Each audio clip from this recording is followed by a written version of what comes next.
에베소서 2장 1절로 3절까지 말씀 우리 한 목소리로 우리 같이 읽겠습니다. 시작. 너희의 허물과 죄로 죽었던 너희를 살리셨도다.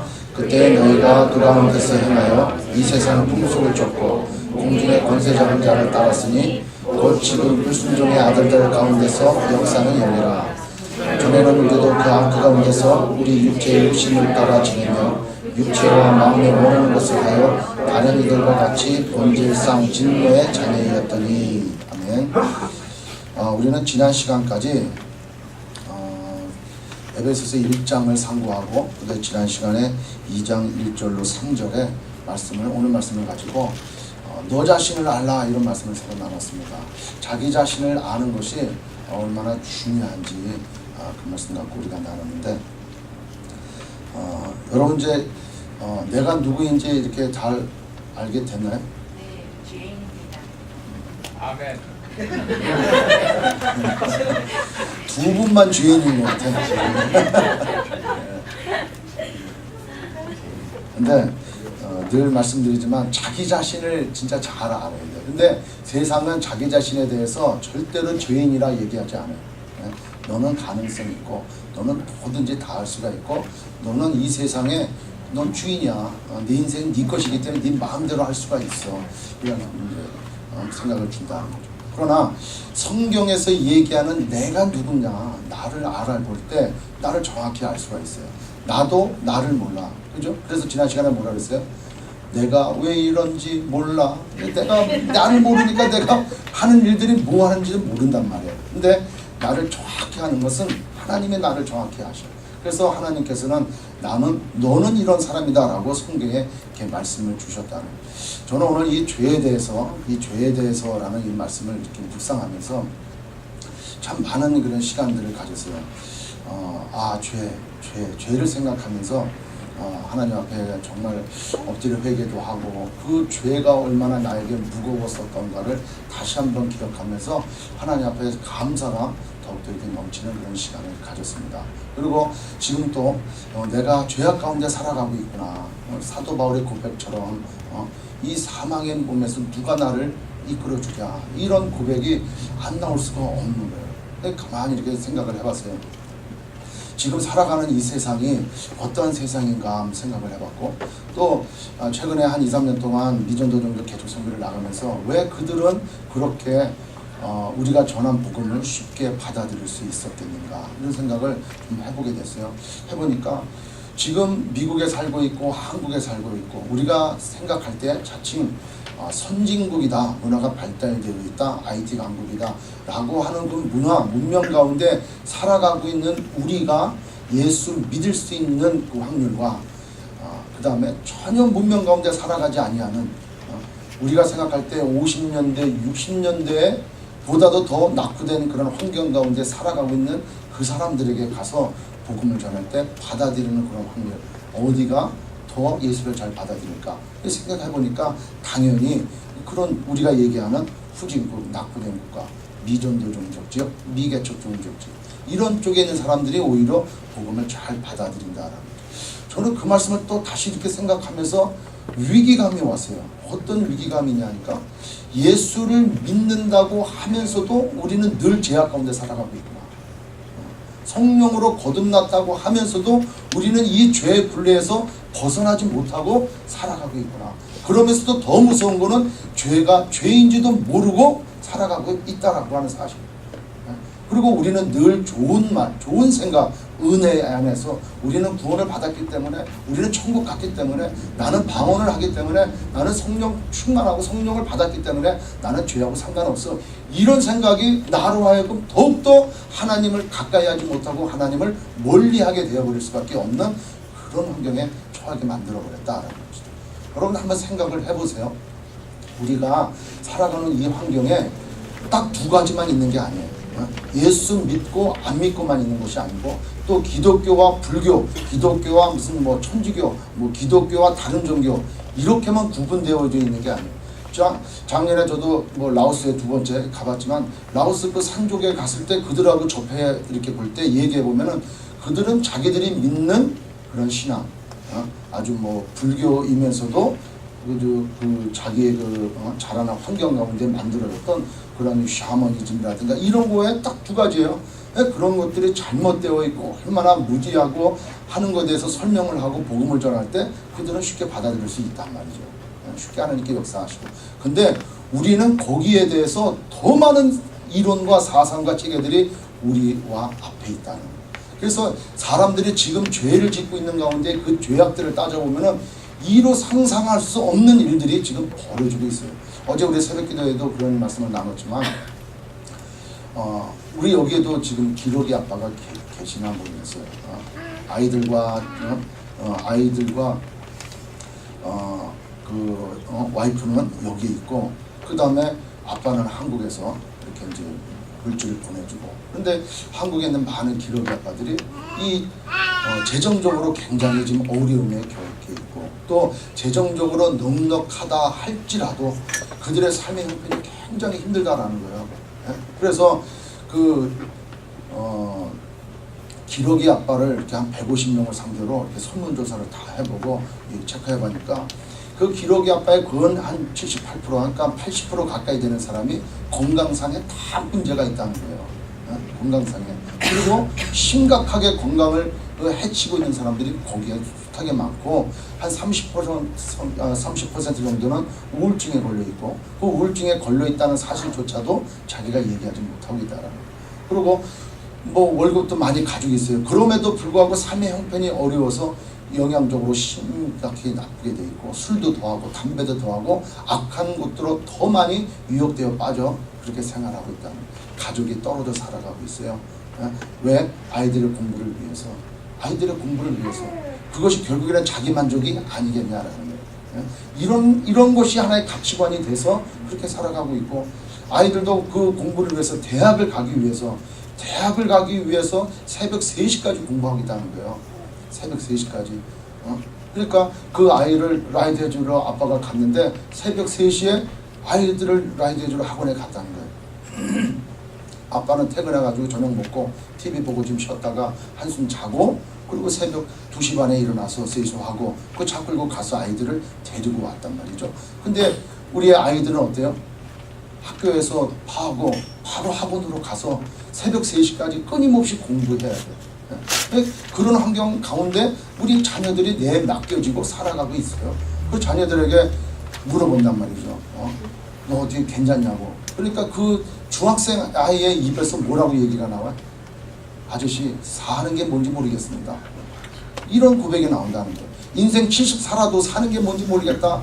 50인생 살면서 내가 좀 젊어져야겠다 하는 사람들도 있어. 사는 게 뭔지 모르고 있는데 하물며 중학생이 뭘 알아가지고 사는 게 뭔지 모르겠습니다. 이런 고백을 하냐. 도대체 어떤 가치관이 어떤 사상체계가 우리로 하여금 그렇게 묶어놓고 자꾸 하나님께서 원하시지 않는 방향으로 자꾸 가게끔 그렇게 만드냐 하는 거예요. 그렇게 해서 뭔가 좀 더 추구할 것 같고 좀 더 뭔가 잘 될 것 같고 좀 더 가질 수 있는 것 같고 그래야 내가 좀 설 수 있는 것 같은 이렇게 만들어버리는 것들이 도대체 무엇이겠냐. 요 앞으로 나오시면 되겠다. 우리 민선이 지금 오셨는데 잘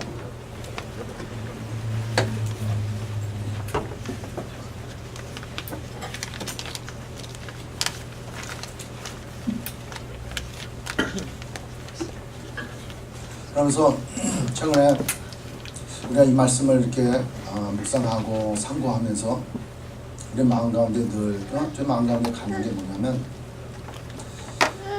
교회에서도 그렇고 우리 믿는 사람들끼리 안에서도 정말 죄가 죄인지를 깨닫고 우리가 그렇게 살아가고 있는가. 또 우리 믿는 성도들이 죄가 무엇인지 정말 알고들 생활하고 있는가. 우리는 성경을 보면서 늘 율법과 복음에 대해서 얘기하지만 정말 율법을 제대로 알고 있고 하나님의 율법을 지켜가면서 우리는 살아가고 있는가. 교회에서 율법을 얘기할 때 아니 좀 목사님 은혜 시대에 무슨 율법입니까? 라고 하지만 율법은 하나님의 공의예요. 하나님의 의로운 거예요.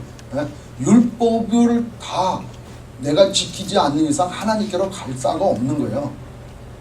예수님께서 율법을 완성했을까 안 완성했을까요? 예수님은 율법을 완성하셨어요. 예수님은 율법에 의해서 죽으신 거예요. 하나님의 공의에 의해서 예수님이 죽으신 거예요. 그러니까 예수님도 율법을 다 지키신 거예요. 지켰기 때문에 죽으신 거예요. 따라서 우리도 율법이 우리 앞에 반드시 놓여져 있어요. 근데 율법에 비치워 봤을 때 나의 삶에서 드러나는 것이 죄인데 우리는 죄를 죄로 인식하지 못한다는 데 있어가지고 문제가 있는 거예요. 죄가 죄로 인식을 못해. 왜? 아까도 말씀드렸지만 지금 우리가 살아가고 있는 이 세상은 우리로 하여금 죄가 죄인지 모르게 만들어버리고 우리가 이 세상에 주도권을 가지고 있고 내가 세상에 최고고 내가 주인이다라는 생각을 다 심어놨기 때문에 하나님이 필요 없는 존재가 됐고 신앙생활을 하면서도 하나님을 의지하지 아니하고 내 지식과 내 능력과 내 노력을 의지하게 만들어버렸다라는 것이죠. 그래서 우리는 죄가 무엇이고 또 죄로 인한 상태가 어떻게 되며 이 죄의 결과가 도대체 심각하게 나한테 어떻게 초래가 돼서 지금 나는 어떤 환경 가운데 있는가를 알아야만이 하나님의 은혜가 값지다라는 거예요. 아멘. 네. 그거를 알지 못하면 하나님의 은혜는 그냥 나에게 행동하는 것 중에 그냥 하나 더 있는 거예요. 하나 더 있는 거예요. 내가 하다 안 돼서 그냥 하나 더 있는 거예요. 또 하나님의 은혜와 나의 노력과 같이 이렇게 해나가는 그 엑스트라 하나 있는 거예요. 그러나 죄를 얼마나 심각하게 받아들이고 내가 이 죄 때문에 얼마나 이게 참 힘든 삶을 살 수밖에 없는 것을 알면 알수록 우리의 전심이 어디로 가게 돼 있어요? 하나님의 은혜 앞에 나갈 수밖에 없단 말이죠. 아멘. 그러한 은혜가 여러분들에게 있어지길 주의 이름으로 축원합니다. 우리가 에베소서 1장 마지막 절에 마지막에 이런 얘기를 나눴어요.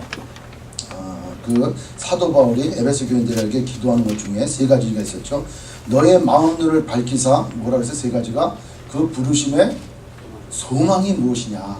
그 다음에 그 기업의 영광의 풍성함이 무엇이고 믿는 자에게 베푸신 그 능력이 얼마나 지극히 큰지를 알기를 원한다 이렇게 말씀했다 그랬어요. 그래서 그 능력이라고 하는 것은 우리에게 베푸신 그 능력, 그 능력이 무엇이냐 하는 것이 바로 예수 그리스도를 어떻게 죽음 가운데서 부활시키고 하늘 보좌 우편에 앉게 하셨는가. 그를 교회의 몸으로 또 교회의 머리로 주셨고 모든 만물을 그의 은혜에 충만케 하신다는 그 놀라우신 하나님의 능력으로 그를 이렇게 세우셨단 말이에요. 그죠? 그리고 두 번째로는 2장 1절에 너희가 허물과 죄로 죽었단 말이에요. 죽은 너희들을 죽었으니까 우리의 위치가 어디로 된 거예요? 사망의 음침한 골짜기니까 사망의 음침한 골짜기보다 우리는 더 밑으로 내려가 있는 거예요. 우리는 완전히 그냥 지옥 간 인생이야. 죽은 인생이라는 거죠. 내 자신 자체가 살아있을 수가 없는 죽음 자체야. 얼마나 한없이 내려가져 있는 그러한 존재였는지 모른단 말이에요. 근데 그런 우리를 어디까지 올리셨어요? 하늘보좌 우편까지 올리셨단 말이에요. 얼마나 내려져 있는 우리의 위치를 얼마나 높은 자리 위에까지 올려놨으냐 하는 거예요. 에베소서 2장 6절에 예수님과 같이 우리는 하나님 보좌 우편에 앉아있단 말이에요. 지옥 갈 수밖에 없고 지옥 간 인생, 죽은 인생 우리들을 일으켜셔서 예수님과 동일하게 십자가에 죽게 하시고 부활시키고 하늘 보좌 우편에 그 높이에 올라가서 앉게 하신 그 하나님의 능력이 우리는 알아야 된다는 거예요. 아멘. 그 하나님의 능력 때문에 그렇게 되었다라는 것이죠. 자, 그렇다면은 우리가 오늘 이 시간에 알아보자 하는 것은 바로 뭐예요? 죄의 문제인데 그 죄의 문제를 우리가 얼마나 한없이 빗바닥에 내려가 있었는가 하는 것을 알아보자라는 거예요. 자, 우리가 죄에 대해서 우리가 인정을 하고 죄에 대해서 우리가 심각하게 생각해야 된다면은 창세기 1장, 2장, 3장이 믿어져야 돼. 아멘. 네, 창세기에 있는 1장의 말씀, 2장의 말씀, 3장의 말씀이 신화적인 말씀이 아니고 역사적이고 사실적인 말씀은 내 마음에 믿어져야 된다는 거예요. 그 얘기는 뭐냐? 하나님께서 아담과 하와를 지었어요. 그리고 그들에게 복을 주셨는데 창세기 1장 27절, 28절을 뭐라고 복을 주었어요? 온 땅의 모든 것을 네가 다 가져라. 그러니까 다 다스려라. 그러나 너는 내가 다스리지만 하여튼 너는 나의 대리 통치자로서 온 천하 만물을 네가 다 갖고 다 다스려라 이렇게 얘기했어요. 그리고 2장에 가서 뭐라 그랬습니까? 모든 나무의 실과는 네가 다 먹을 수 있지만 뭘 먹지 말라고? 동산 중앙에 있는 선악을 알게 하는 나무 실과는 절대 따먹지 말라. 이게 최초 아담에게 율법을 주셨어요. 명령을 주신 거예요. 응? 그래서 그 최초 아담에게 명령 주신 요 선악과 이거는 따먹지 말아라 하는 그 명령을 주셨단 말이에요. 근데 3장에 가가지고 그 사단이 뱀에 들어와서 그 뱀이 아담과 하와 즉 하와에게 와서 유혹을 하는 거예요. 너 그거 정말 먹지 말라고 하더냐?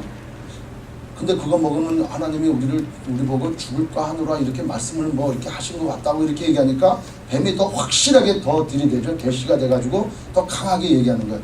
너 그거 먹으면 절대 죽지 않아. 너 그거 먹으면 너가 눈이 밝아지고 선악을 알게 되고 너가 하나님과 같이 되기 때문에 하나님이 먹지 말라 한 거야. 너 먹으면 얼마나 너 하나님과 같이 되는 줄 아냐? 이렇게 유혹을 탁 하니까 사람 마음에 욕심이 탁 들어왔어요. 욕심이 탁 들어오니까 아무것도 별것도 아니고 동산 중앙에 있기 때문에 늘 봐왔던 그 나무의 실과가 어느 날 보암직스럽고 먹음직스럽고 지혜롭게 할 만큼 탐스러워 보이는 거예요. 그러면서 어떻게 반응이 돼요? 침이 싹 넘어가는 거예요. 그래서 우리가 맛있는 거 볼 때마다 침 넘어가는 거예요.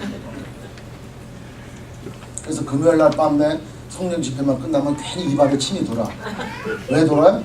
끝나고 가서 월남국수 먹으려고 해서. 그러니까 생각만 탁 하면은 침이 돌아. 그러니까 그걸 보면서 이야 정말 먹음직스럽다 하고 그걸 먹음으로 따서 먹음으로 하나님이 하지 말라고 하신 그 율법을 어김으로 죄가 시작이 됐단 말이에요. 그게 믿어져야 된다는 거예요. 아멘? 네. 자, 아담과 그 다음에 또 하나는 아담과 하와가 그러니까 아담은 어디서 뽑아 나왔어요? 에이, 아담은 흙에서 뽑아 놨지. 그쵸? 맞아. 제가 잘 알고 계시는가 싶네요. 근데 전혀 답변도 없는 분들이 있어. 무조건. 자, 아담은 어디서 지었어요? 흙에서. 하와는 아담이 잠들 때 그 뼈에서. 그래서 여자가 좀 날카로워. 그죠? 남자는 부서지면 흙이야. 여자는 부서지면 아주 그냥 뾰족뾰족해. 그래서 온열에도 서리가 내리는 것 같아요. 여하튼 그건 성경에 안 나왔으니까 우리가 상관할 필요는 없고. 하여튼 아담은 잠들 때 하와를 그 아담 몸에서 나왔어요. 아담을 짓고 하나님께서 하와를 다른 흙에서 지어가지고 데려오셨다면 문제는 달라져요. 근데 아담 안에서 하와를 뽑아냈고 둘이 결혼함으로 또 가인과 아벨과 또 셋과 에노스와 모든 자손이 거기서부터 나오기 시작한 거예요. 그러니까 지난 시간에도 우리가 얘기 나눴지만 지금 살아가고 있는 모든 인류를 필름을 거꾸로 돌려드린다면 쫙 가면 어디로 가요?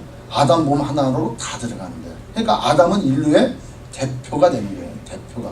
그러니까 아담이 죄를 지음으로 아담과 하와가 죄를 지음으로 죄된 인생을 통해서 난 모든 인생은 뭐예요? 다 죄인이 돼버린 거예요. 이게 대표성의 원리가 그래서 된단 말이에요. 그 죄가 다 유전이 돼버렸어요. 그러니까 우리가 태어나서부터 태어나자 조성되어자마자 우리는 뭐로 태어난 거예요? 죄인으로 태어난 거예요. 한번 볼까요? 시편 51편 한번 보죠.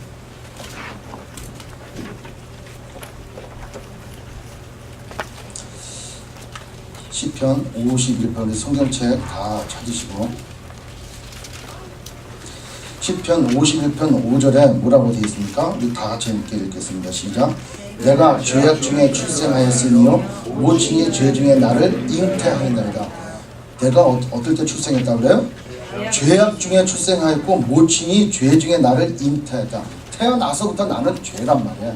죄. 나는 아주 그냥 죄인으로 태어난 거예요. 근데 이게 이제 믿어지는 거예요. 그래서 아담과 하와가 죄 지음으로 그 아담과 하와는 전적인 부패, 타락이 되어버렸어요. 그것을 원죄다 이렇게 얘기한단 말이에요. 뭐라고 얘기해요? 원죄다, 오리지널 신. 그러니까 아담이 처음에 죄 지은 게 오리지널 신이 아니고 죄로 인해서 타락한 상태. 그러니까 완전히 하나님과 동행했어요. 그러니까 하나님께서 처음에 이 선악과를 따먹지 말라 했던 그 명령, 그 율법은 아담을 구속하기 위해서 주어진 명령이 아니고 하나님과 더욱더 아름다운 사랑의 동행의 관계를 주시기 위해서 선악과의 명령을 주신 거란 말이에요. 그러니까 최초의 그 선악과 명령은 아름다운 사랑의 관계를 유지하기 위한 그러한 살리는 생명의 이러한 율법이었단 말이에요. 근데 그가 욕심 때문에 그를 범함으로 인생이 타락했어요. 영적으로 육적으로 완전한 부패 상태로 되어버렸어요. 예를 들어서 자, 여기 컵에 이 물이 있어요. 이 물 마셔도 돼요. 근데 여기다가 독을 정말 치명적인 독을 한 숟가락 거기다 부어버렸단 말이에요. 그러면 이거 먹을 수 있어요, 없어요? 못 먹죠. 이게 왜? 이게 다 부패됐고 이게 아주 이게 독이 들어있는 물인데 이거 어떻게 먹냐? 이렇게 된 상태다 하는 거예요. 죄가 지음으로 모든 것이 다 부패되고 완전한 타락의 상태라 되어버렸다는 거예요. 제가 지금 불러주는 대로 우리 말씀을 하나씩 한번 좀 찾아보면서 볼게요.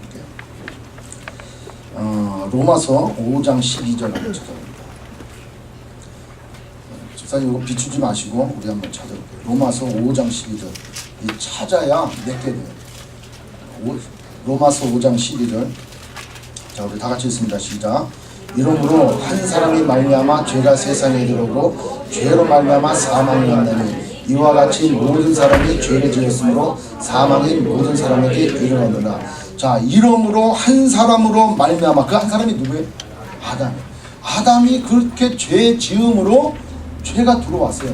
그 죄가 들어옴으로 인해서 사망이 왔다는 거예요. 다 죽을 수밖에 없어요. 다 죽은 사망이 왔다는 거예요. 그 다음에 또 하나는 고린도전서 15장 21절. 고린도전서 12장 21절. 고린도전서를 찾는데 막 구약에 가서 막 뒤지면 진짜 마음이 아픈 거예요. 15장 21절.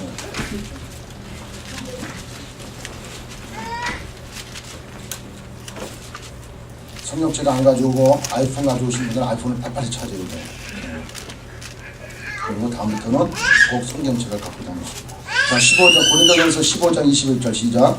사망이 사람으로 말미암았으니 죽은 자의 부활도 사람으로 말미암는도다. 자, 사망이 사람으로 말미암아. 어떤 사람? 아담. 죽은 자의 부활도 사람. 어떤 사람? 예수. 예수가 사망으로 죽으시고 부활하시고 그래서 그리스도가 되셨잖아요. 그 다음에 또 45절 49절 22절도 있죠. 22절 15장 22절 시작. 아담 안에서 모든 사람이 죽은 것 같이 그리스도 안에서 모든 사람이 삶을 얻으라. 아담 안에서 모든 사람이 죽은 것 같이 아담이 모든 사람의 대표가 되는 거예요.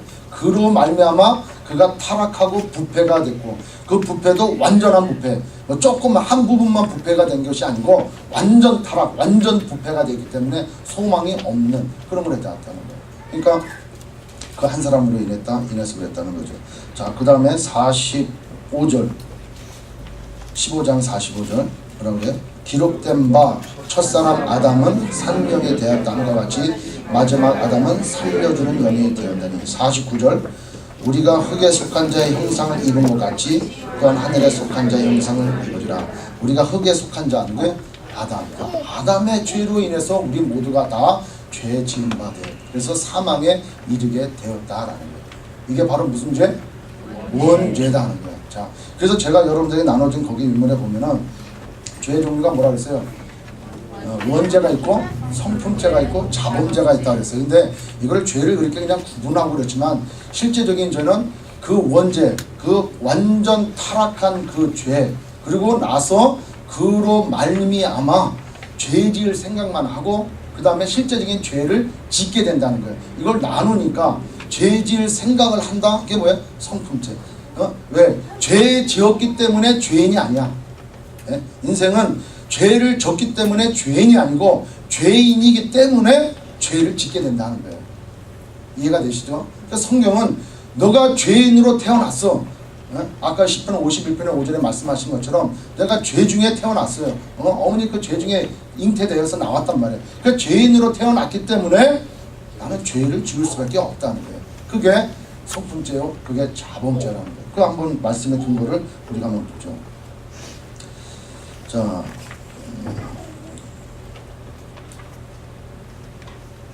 골로새서 1장 21절. 골로새서 에베소서 다음 장 골로새서 1장 21절. 빌립보서 그 다음은 골로새서죠. 1장 21절. 그래요? 전에 악한 행실로 멀리 떠나 마음으로 원수가 되었던 너희들. 그렇게 죄를 지었던 너희들이다 라는 거죠. 그 다음에 창세기 6장 5절로 확장 넘어갑니다. 창세기 6장 5절. 창세기는 어디 있는지 아시죠? 창세기 못 찾으면 정말 심각한 거예요. 교회 나오면서도. 창세기 6장 5절 시작. 여호와께서 사람의 죄악이 세상에 관영함과 그 마음의 생각이 모든 계획이 항상 악할 뿐임을 보시고. 자, 하나님께서 아담과 하와는 어떻게 지으셨어요? 하나님의 형상과 하나님의 모양대로 지으셨어요. 그 다음에 아담과 하와가 전전 타락 완전 부패되고 난 다음에 그 다음에 나는 인생들은 어떤 형상을 받았을지 모르니까 5장 한번 보죠. 5장 창세기 5장 1절 2절. 자, 아담 자손의 계보가 이러하니라. 하나님의 사람을 창조하실 때 하나님의 형상대로 지으셨는데 2절에 뭐예요? 남자와 여자를 창조하셨고 그들이 창조되던 날에 하나님이 그들에게 복을 주시고 그들의 이름을 사람이라 일컬었더라. 자, 이렇게 해서 인간은 뭐를 주었어요? 하나님의 형상과 모양대로. 근데 6장에 가갖고 보자. 6장에.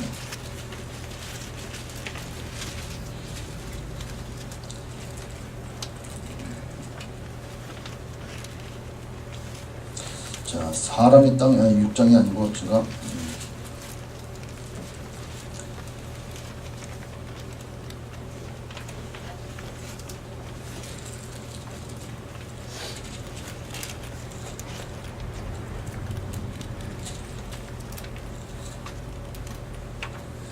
죄송합니다. 5장 3절. 2장이니까 5장 2절 3절. 5장 3절에 아담이 130세에 뭐예요? 자기 모양 곧 자기 형상과 같은 아들을 낳아 이름을 셋이라 하라고. 그러니까 최초의 아담과 하와는 하나님의 형상과 모양으로 지음을 받았는데 그가 완전 타락되고 부패된 다음에 그 다음에 어떻게 돼요? 자기 모양과 자기 형상. 그러니까 죄된 사람의 형상과 모양대로 셋을 낳았단 말이에요. 그 다음부터 이제 죄가 들어와서 그런 일들을 행하고 있다는 거예요. 그 다음에 우리가 로마서 3장 10절. 로마서 3장 10절.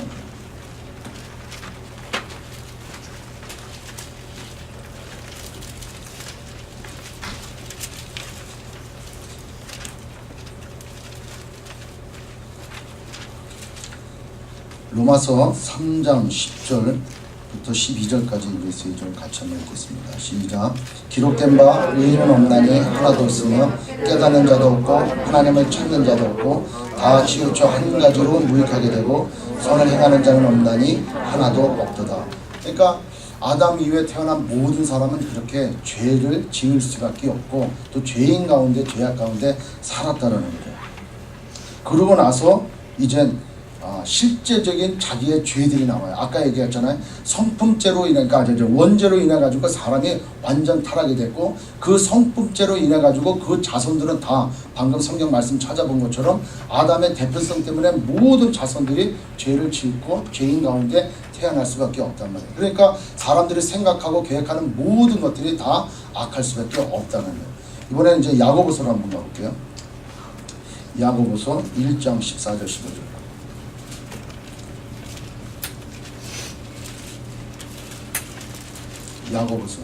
야고보서는 신약성경 뒷부분에 히브리서 다음에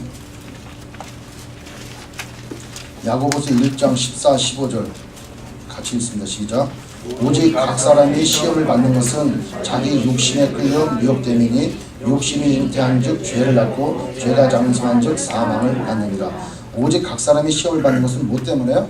자기 욕심 때문에 생긴다는 거예요. 그 욕심이 그냥 어떤 동기에 의해서 생겨지는 것이 아니고 사람 마음에 그 욕심이 생긴단 말이에요. 그걸로 인해서 죄가 들어오게 되고 죄를 짓게 된다는 거죠. 그 다음에 아까 우리가 읽었던 에베소서 2장 2절로 3절 말씀은 뭐라 그래요? 에베소서 2장 2절로 3절 말씀에 그때 너희가 그 가운데서 행하여 이 세상 풍속을 쫓고 공중의 권세 잡은 자를 따랐으니 곧 지금 불순종의 아들들 가운데서 역사하느니라. 전에는 우리도 다 그 가운데서 우리 육체의 욕심을 따라 지내며 육체와 마음에 원하는 것을 하여 다른 이들과 같이 본질상 진노의 자녀였다.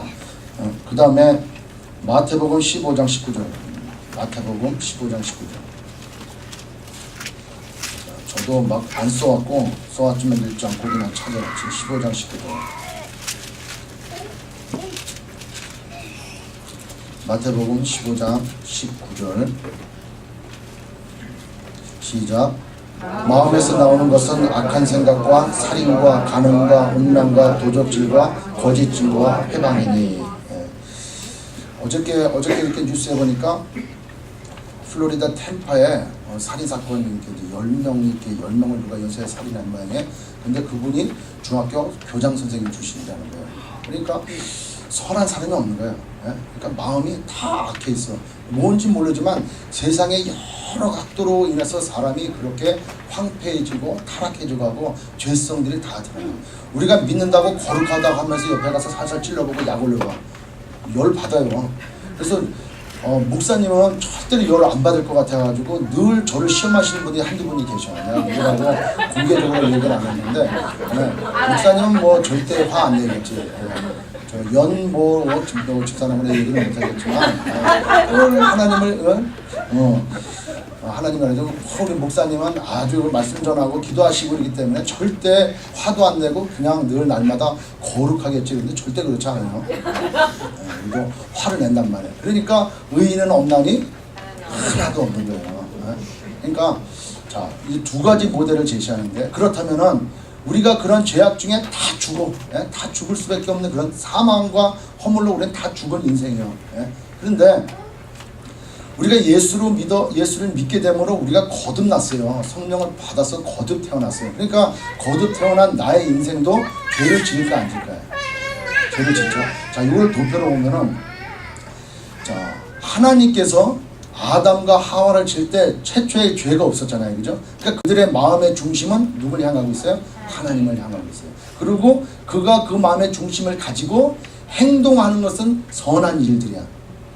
그렇지 않습니까? 아름다운 일들, 하나님 앞에 영광 돌리는 일들. 내 마음의 중심이 선하니까 밖으로 나가는 것도 선하게 이렇게 했단 말이에요. 근데 아담과 하와가 죄를 졌어요.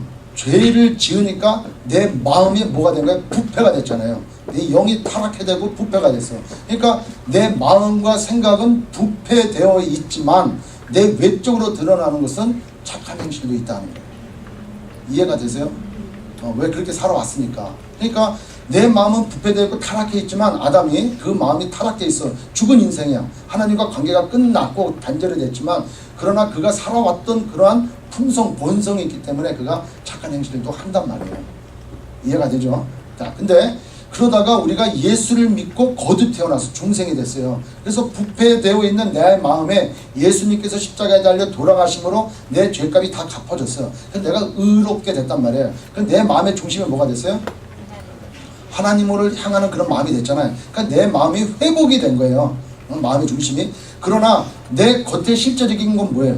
죄악 가운데 살았잖아요. 내 본성이. 죄악으로 태어났고. 그러니까 내는 자꾸 죄를 지을 수밖에 없이 살아갈 수 있다는 거예요. 이해가 돼요? 근데 처음에 서두에도 말씀드린 것처럼 사람이 그렇게 변화되고 예수 믿고 구원을 받았다 하더라도 나의 삶 가운데 자꾸 죄가 드러나. 근데 죄가 드러난다라고 하는 생각, 이게 죄다라고 하는 생각, 이거 아는 것도 이게 은혜란 말이에요. 왜? 율법을 모르면은 죄가 죄인지를 알까 모를까? 모르죠. 율법을 알아야 이게 죄구나. 이걸 안단 말이에요. 그래 우리가 지금 새벽에 그 출애굽기의 성막에 대해서 우리가 공부하고 있잖아요. 묵상하고 있고 기도하고 있는데 성막, 성전, 기물 모든 것들을 거룩하게 이렇게 하나님 앞에 나아가라 그래요. 그러니까 하나님 앞에 나아가는 자의 자세, 그 하나님 앞에 예물을 드리고 하나님 앞에 어떻게 예배하고 예배 드리는 자세는 어떻게 해야 된다라고 구약 말씀이 정해져 있단 말이죠. 근데 그렇게 하나님께서 거룩하게 나오도록 내가 말씀을 알아야 내가 하나님 앞에 거룩함으로 나아갈 수가 있는 거예요. 근데 그거를 내가 알지 못하면은 그냥 살아나가는 거예요. 그냥 갇히기 힘들어요. 그래서 주일날 나올 때 아무 대책 없이 아무 생각 없이 마음의 생각 그 다음에 뭐 우리의 행동 이렇게 아무렇게나 해가지고 하나님 앞으로 나아가 예배드릴 수 있다 이렇게 생각을 한단 말이에요. 그래서 그것 때문에 얼마나 이 이 1세대와 2세대의 신앙의 갈등이 조성이 되는지 모른다. 그러니까 우리 자녀들에게 말씀을 잘 가르쳐야 되고 또 가르칠 것뿐만이 아니라 나 자신도 늘 말씀에 바로 서야 하나님의 기준이 이거로구나 라고 생각을 하고 나의 본성으로 지었던 죄의 악들이 자꾸 죄로 인식돼서 그것을 회개하고 하나님께로 돌아올 수 있다라는 거죠. 아멘?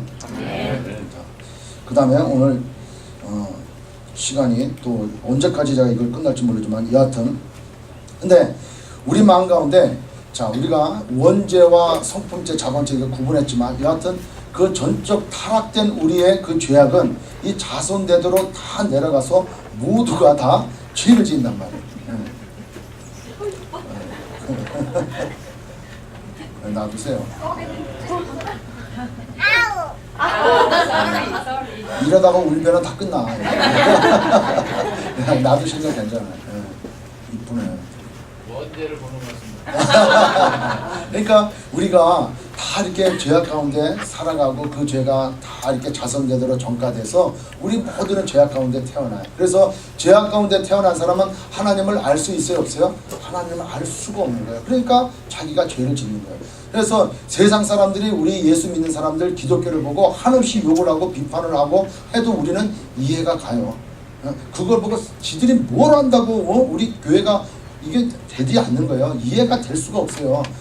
에베소서 1장에 나와 있는 것처럼 그들에게 하나님은 복음을 비밀로 하셨기 때문에 그들이 알 수가 없어, 깨달을 수가 없어. 누가 복음을 증거해가지고 하나님께서 은혜를 부어주셔서 그들의 마음이 열려야 그 복음을 받아들여야 내가 뭐인지를 깨달아 죄인이었구나 라는 걸 깨달아지고 그것이 회개가 된 다음 그 예수를 나의 구원의 방편으로 믿어야 내가 구원을 받고 그래야 교회라는 것이 이런 거구나, 은혜가 이런 거구나, 하나님 앞에 이렇게 예물 드리고 예배 드리고 하나님의 일을 하는구나, 이게 깨달아져서 그런 얘기를 안 하지. 그걸 모르니까 자꾸 구원이 기독교만 있냐, 왜 니들만 그렇게 일괄적으로 그렇게 하냐는 말이야. 근데 교회에서 거꾸로 그것을 이해시키기 위해서 우리는 다 하나입니다, 모든 종교가 다 하나입니다 하고 다 이 교회가 세상으로 나가가지고 세상 종교랑 손을 잡고 있단 말이에요.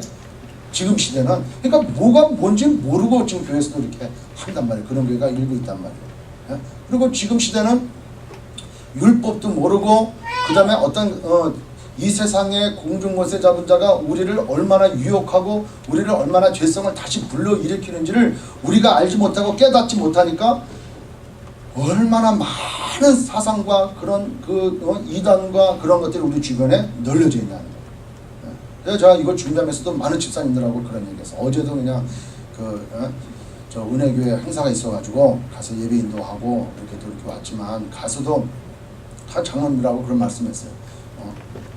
지금 말씀이 중심이 아닌 교회가 없습니다. 그렇지 않습니까? 말씀이 다 중심 교회예요. 어느 교회 치고 말씀 중심 아닌 교회가 어딨다고. 교회 다 세우는 거에 첫 번째 우리 교회는 말씀이 중심이 되는 교회입니다. 기도가 중심이 되는 교회입니다. 안 그런 교회 있으면 나오라 그래요. 우리는 절대 말씀 앞에 서 있지 않습니다. 이렇게 슬로건 내고는 교회가 어딨냔 말이에요. 우리는 기도와 말씀에 전무하지 아니하고 우리는 교제와 먹는 거에 우리는 목숨 거는 교회입니다. 이런 교회가 세상에 어딨냔 말이에요. 다 기도와 말씀이 중심되는 교회입니다. 이렇게 얘기하지. 그런데 실제 말씀이 중심이 되는 그 교회에 교회는 믿는 자들의 모임이 교회라 그랬어요. 그 교회에 믿는 자 한 사람 한 사람이 말씀 가운데 있냐는 거예요. 말씀 가운데 있냐는 거예요. 여러분들 중에 올해 지금 6월 며칠이에요? 오늘 24일. 성경 한독 끝난 사람. 이화가 끝났어. 우리 또 흥미 집사님 끝나셨고 또 성경 한 권이 아니고 한독. 저는 에베소서 한독 다 했습니다. 이게 아니고 창세기부터 요한계시록까지 66권 한 권을 다 벌써 읽었다. 없단 말이에요. 저도 없어 아직도. 이게 왜 해야 되는 거예요? 이거는 말씀이 중심이 되는 교회가 아니에요. 말씀이 중심이 되는 교회는 우리 각자 한 사람 한 사람이 말씀을 알아야 돼요. 말씀이 알아야 하나님이 뭐를 요구하시고 하나님께서 우리에게 바라시는 게 뭐고 하나님의 공의가 뭐며 하나님 앞에 어떤 마음 어떤 자세로 나가야 되는지를 알 수가 있단 말이에요. 그런데 그걸 알지 못하고 매일매일 우리가 갖고 있는 생각, 세상적인 방법 이걸 가지고 교회에 들어와서 이것이 마치 하나님을 예배해야 하는 것처럼 둔갑을 시켜버렸단 말이에요.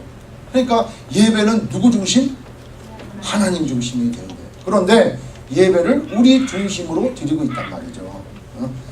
구약 성경에 레위기에 하나님을 예배할 때, 하나님을 제사할 때 어떠한 방법으로 해라라고 명확히 나와 있어요. 그 의식법은 예수님이 오심으로 말미암아 없어졌어. 그러나 그 정신은 살아있을까 안 살아있을까?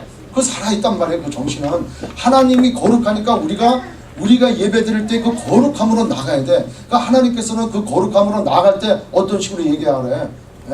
오직 회망 안에 들어오는 것 예수의 한 길. 그걸로만 들어와서 번제단에서 희생제를 드리고 물두멍에서 손발 닦고 그리고 거룩함으로 안에 들어가서 그 하나님 앞에 제물을 드리고 회개하고 하나님의 은혜를 구하잖아요. 그 방법대로 하라는 거예요. 그렇게 하나님이 거룩한데 우리는 내가 편한 대로 한다니까. 내가 편한 대로.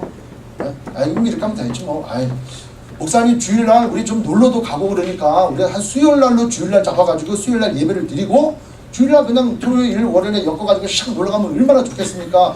좋죠. 누구의 생각? 우리의 생각이란 말이에요. 그게 하나님을 중심으로 예배드리는 게 아니고 우리가 중심돼서 우리가 드리는 예배란 말이에요.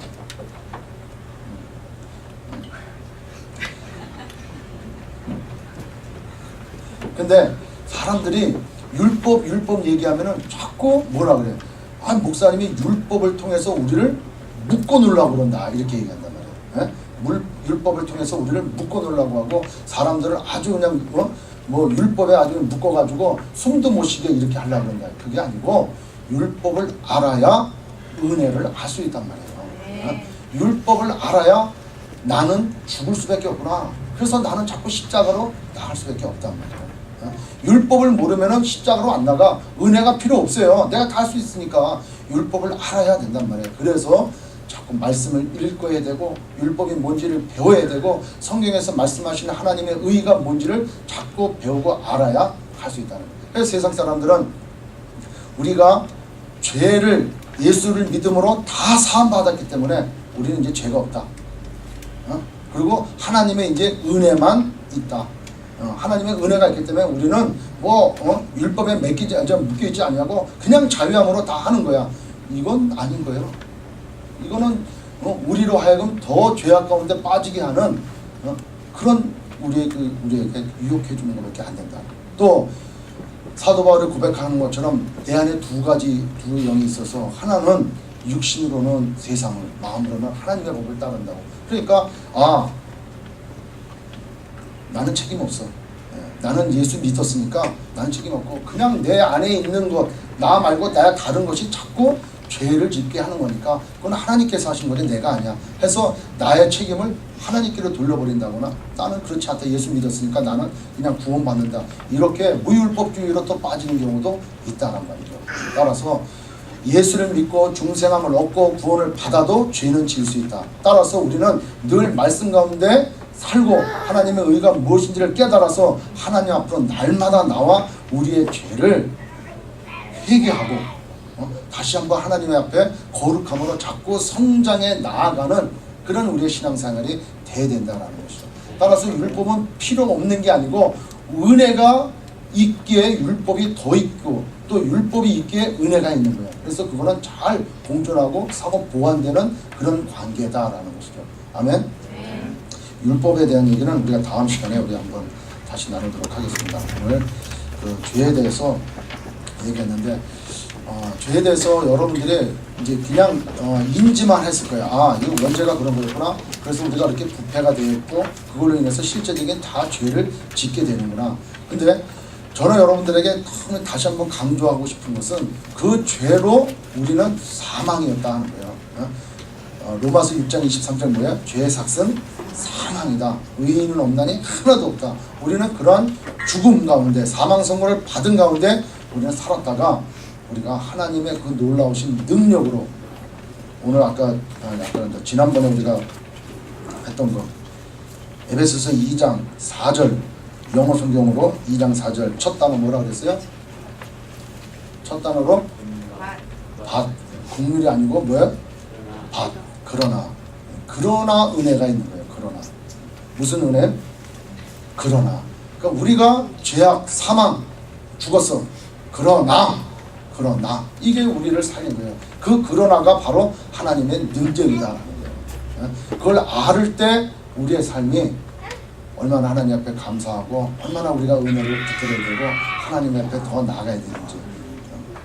다음 시간에 우리가 율법을 배울 때 율법에 대해서 또 한 가지 이렇게 배워나가면서 정말 우리가 이 땅 가운데 살아갈 때 우리의 생각, 우리의 방법대로 신앙생활하는 것이 아니고 정말 하나님 말씀대로 하나님 말씀을 깊이 생각하면서 더욱더 거룩함으로 그렇게 신앙생활을 해나가야 된다.